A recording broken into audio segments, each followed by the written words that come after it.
Hello friends, welcome back to my an creative channel. कभी एक बूढ़ा सुनार था जिसके हथौड़े की खटखट पूरे गांव के लिए समय की धड़कन थी।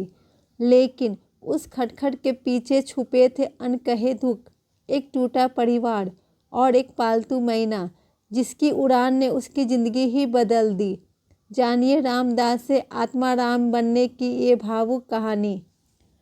आत्माराम की कथा। वेदों ग्राम में रामदास नाम का एक सुनार रहता था।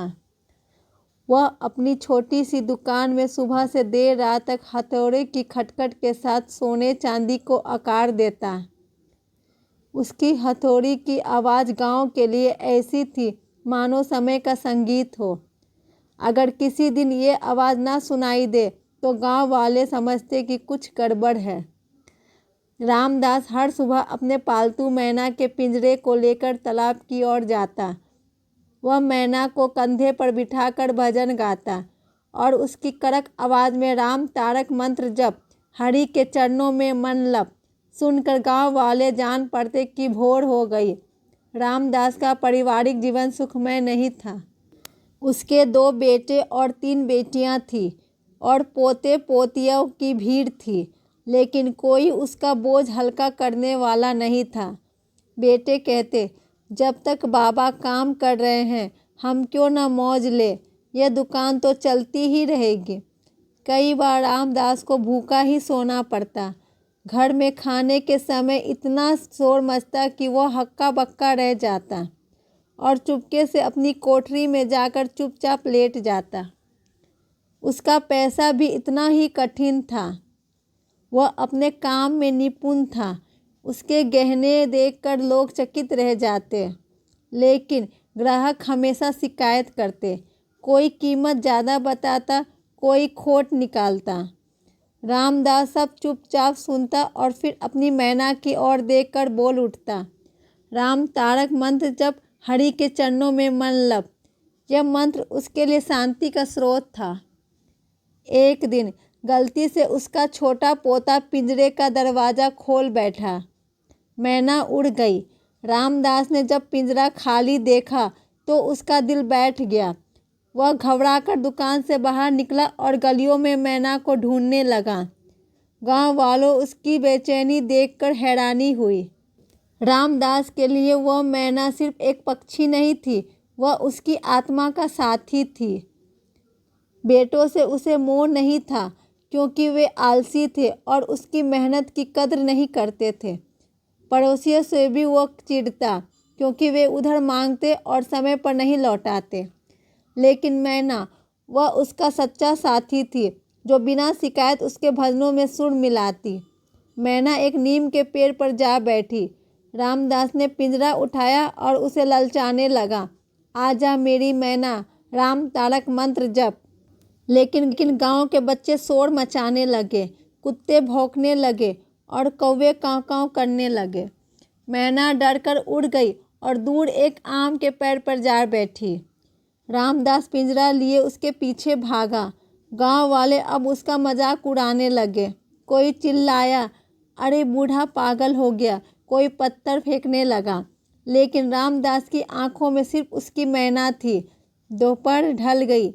रामदास थककर चूर हो गया। उसने पिंजरे को ज़मीन पर रखा और एक पेड़ की छांव में बैठ गया।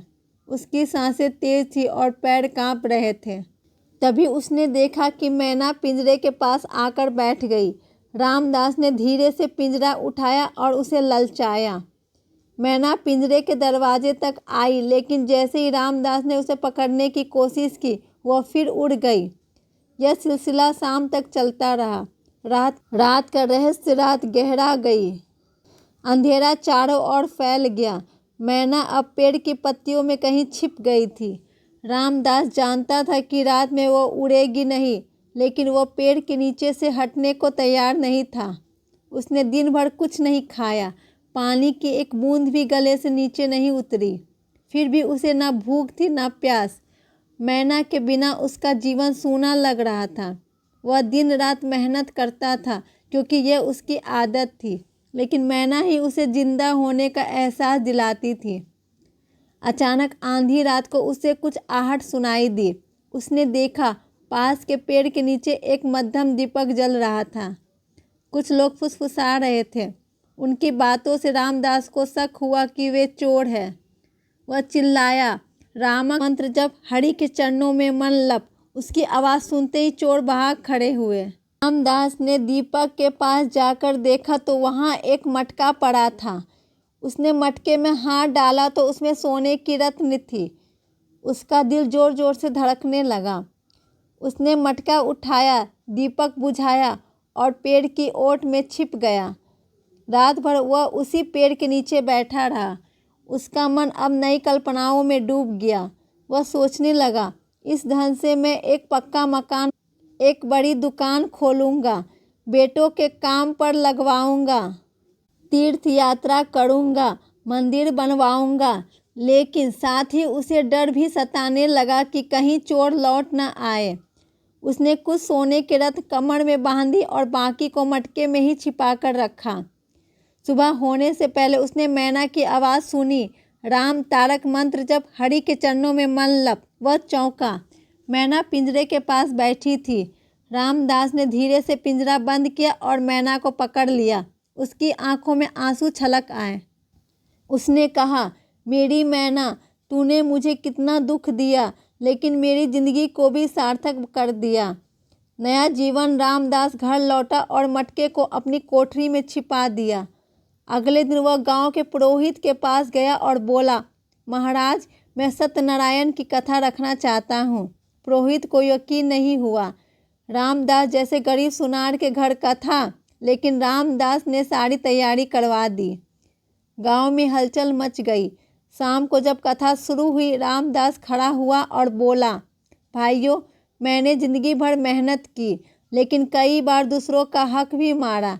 आज भगवान ने मुझ पर कृपा की है। मैं आप सबसे कहता हूँ, किसी को मुझसे कुछ लेना हो वह आकर ले ले। मैं 1 महीने तक इंतज़ार करूँगा। गांव वाले सन्न रह गए। कोई बोला, ये तो पागल हो गया है। कोई हंसा, इतना धन कहाँ से आया। पुरोहित ने कहा, रामदास, तुमने मेरा एक कंगन बनाया था, उसमें तुमने 2 तोले सोना कम डाला था। रामदास ने तुरंत 4 सोने के रत्न निकालकर पुरोहित को दे दी। गांव वालों को उसकी सच्चाई पर यकीन होने लगा, लेकिन हैरानी की बात थी कि कोई भी अपना हिसाब लेने नहीं आया। शायद वे भूल गए थे, या शायद रामदास की साधुता ने उन्हें लज्जित कर दिया था। आत्मा राम को नाम 1 महीने तक रामदास ने इंतजार किया, लेकिन कोई नहीं आया। उसने उस धन से एक मंदिर बनाया, एक तालाब खुदवाया और गांव में साधुओं की सेवा शुरू की। उसका नाम गांव में आत्माराम पड़ गया, क्योंकि उसने अपनी आत्मा को राम के चरणों में समर्पित कर दिया था। मैना अब चांदी के पिंजरे में रहती थी और उसकी आवाज़ अब भी गांव में गूंजती थी। राम तारक मंत्र जप, हरि के चरणों में मन लप। कहते हैं, आत्माराम एक दिन हिमालय की तीर्थ यात्रा पर निकल गया और फिर लौटा नहीं। लेकिन आज भी वेदों गांव में तालाब के किनारे रात को उसकी आवाज़ सुनाई देती है। लोग कहते हैं, यह आत्माराम की मैना है, जो अपने मालिक का मंत्र गाती है। कहानी का सार, यह कहानी सच्चाई, प्रायश्चित और आत्मिक शांति की खोज की कहानी है। रामदास का सफ़र हमें सिखाता है कि सच्चा सुख धन में नहीं, बल्कि आत्मा की शुद्धता और दूसरों के प्रति उदारता में है। अगर इस कहानी ने आपको दिल को छुआ हो, अगर रामदास की तरह आपने भी कभी किसी को अपने को खोया हो, तो इस वीडियो को ज़रूर लाइक करें, किसी अपने के साथ शेयर करें और ऐसे ही कहानियों के लिए चैनल को सब्सक्राइब करना ना भूलें। आपकी एक क्लिक हमें और कहानियाँ सुनाने की ताकत